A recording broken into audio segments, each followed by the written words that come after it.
प्रयोगासाठी लागणारं साहित्य: मीठ, चमचा, लिंबू, बटाटा, 2 काचेचे ग्लास आणि पाणी. चला तर बघूया प्रयोग.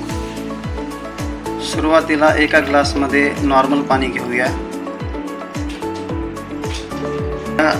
या नॉर्मल पाण्यामध्ये लिंबू टाकून पाहू काय होते. तर हे लिंबू घेतला असता या नॉर्मल पाण्यामध्ये हे लिंबू टाकलेलं आहे.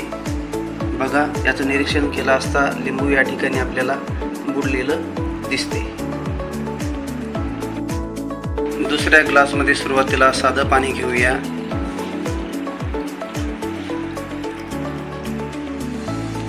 या पाण्यामध्ये आपण मीठ टाकूया.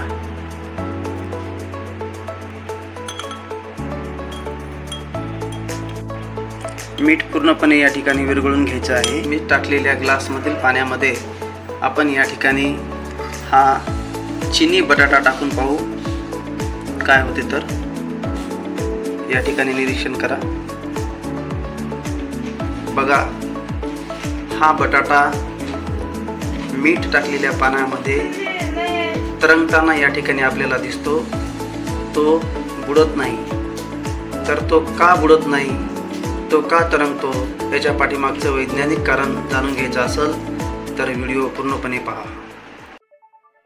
मित्र, या प्रयोगाचं आपण निरीक्षण केलं असता आपल्या लक्षामध्ये आलं असेल की साधं पाणी असणाऱ्या ग्लासमध्ये लिंबू टाकले असता लिंबू या ठिकाणी आपल्याला बुडलेलं लिंबू आपल्याला या ठिकाणी दिसून येते. तर का दिसून येते मित्र हो?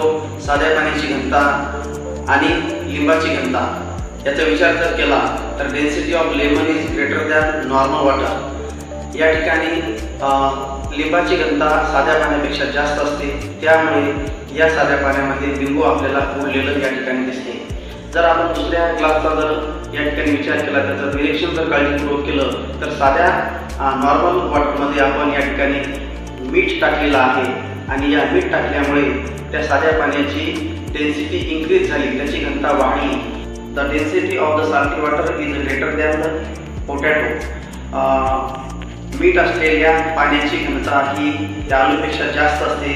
त्यामुळे तो बटाटा त्या पाण्यामध्ये टाकला असता त्या एखादा पदार्थ पाण्यामध्ये तरंगणे किंवा बुडणे हे त्या पदार्थाच्या घनतेवर अवलंबून असते, त्या पदार्थाच्या डेन्सिटीवर अवलंबून असते. हे या प्रयोगामधून आपल्याला लक्षात आलं असेल. कारण आहे डेन्सिटीमुळे तो लिंबू या ठिकाणी बुडतो आणि बटाटा त्या ठिकाणी तरंगताना आपल्याला दिसून येतो.